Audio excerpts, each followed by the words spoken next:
Variety pets సిటీనే hot spot. పూర్తి వివరాలకు చదవండి రేపటి సాక్షి హైదరాబాద్ ఎడిషన్. ఇది కేవలం సమాచారంగా మాత్రమే భావించండి. వైద్య నిపుణులను సంప్రదించండి.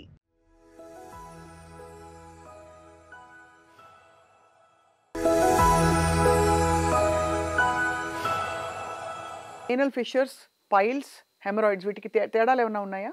అవునండి. యానోరెక్టల్ డిసీజ్ మెయిన్గా 3 తీసుకుంటాం మనం.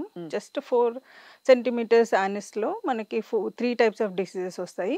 అందులో మెయిన్ ఒకటి ఫిషర్, ఒకటి పైల్స్ ఆర్ హెమరాయిడ్స్ మనం అంటాం. ఇంకొకటి భగంధరం అంటాం, అంటే ఫిస్టులా అనమాట.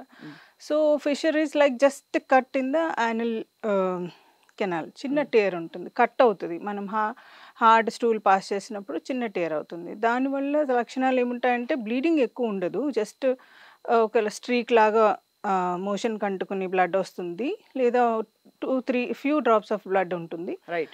And pain and burning sensation చాలా ఎక్కువ ఉంటుంది అనమాట. Unbearable pain and burning sensation ఉంటుంది. అవర్స్ టుగెదర్ సఫర్ అవుతారు.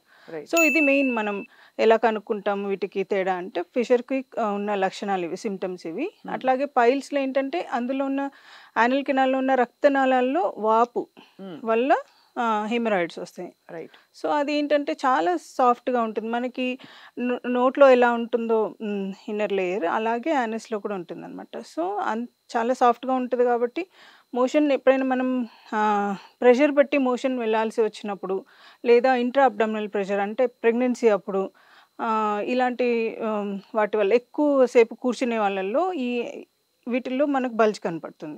సో బల్జ్ అయ్యి సాగ్ అయ్యి అవి హెమరాయిడ్స్ లాగా పైల్స్ లాగా బయటకు వస్తాయి అన్నమాట. సో అందులో స్టేజెస్ ఉంటాయి, 1st to 4th. అంటే 4 degreesలో కూడా బ్లీడింగ్ కామన్ ఉంటుంది. ఒక్కొక్కసారి ఎపిసోడ్స్ ఉంటాయి.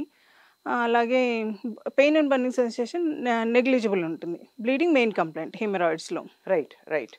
ఫిస్టులా ఇస్ లైక్ ఒక యాబ్సెస్ ఫామ్ అవుతుంది ఇన్ఫెక్షన్ వల్ల. యానల్ గ్లాండ్స్లో infection due to any reason, అది స్వెల్లింగ్ వచ్చి అందులో పస్ ఫామ్ అయ్యి అది బయటకి స్కిన్ మీద ఒక ఓపెనింగ్ ఉంటుంది, యానస్లో ఒక ఓపెనింగ్ ఉంటుంది అనమాట. ఒక tube type of structure form అవుతుంది. దీన్ని ఫిస్టులా అంటాం మనం. 3 కూడా చాలా ప్రమాదకరం. మీరు అన్నట్టుగా ఈ టేర్ వచ్చినప్పుడు ఆటోమేటిక్గా హీల్ అయిపోతుంది. యా, మోస్ట్లీ 3 weeks లోపల హీల్ అయిపోతుంది. అది అక్యూట్ ఫిషర్ అంటాం మనం. జస్ట్ సిడ్జ్ బాత్ అండ్ అక్కడ లోకల్ పెయిన్ రిలీఫ్ ఆయింట్మెంట్స్ రాసుకోవడం, సాఫ్ట్ డైట్ తీసుకోవటం, ఇవన్నీ చేస్తే మనకి మోస్ట్లీ 3 weeks లోపల హీల్ అవుతుంది ఫస్ట్ టైం వచ్చింది అవుతే. ఇదే మాటిమాటికి రిపీట్ అవుతూ ఉంటే మాత్రం అక్కడ యానస్ స్ట్రక్చర్ ఫామ్ అవుతుంది. అంటే స్పింక్టర్స్ ఉంటాయి యానస్ చుట్టూ, అవి టైట్ అయిపోయి మనకి మోషన్, నార్మల్ సాఫ్ట్ మోషన్ని కూడా పంపించడానికి ఇబ్బంది పడతారు బయటికి రావడానికి. సో ఆ ఫిషర్ క్రానిక్ అయిందంటే మాత్రం it is better to get it removed. And క్షారకర్మ అని ఒక ప్రొసీజర్ ఉంటుంది. అట్ ద సేమ్ టైం స్పింక్టర్ని రిలాక్స్ చేసే ప్రొసీజర్స్ కొన్ని ఉంటాయి, లేజర్తో కానీ లేదా ట్రెడిషనల్ మెథడ్లో కానీ మనం చేసుకోవచ్చు.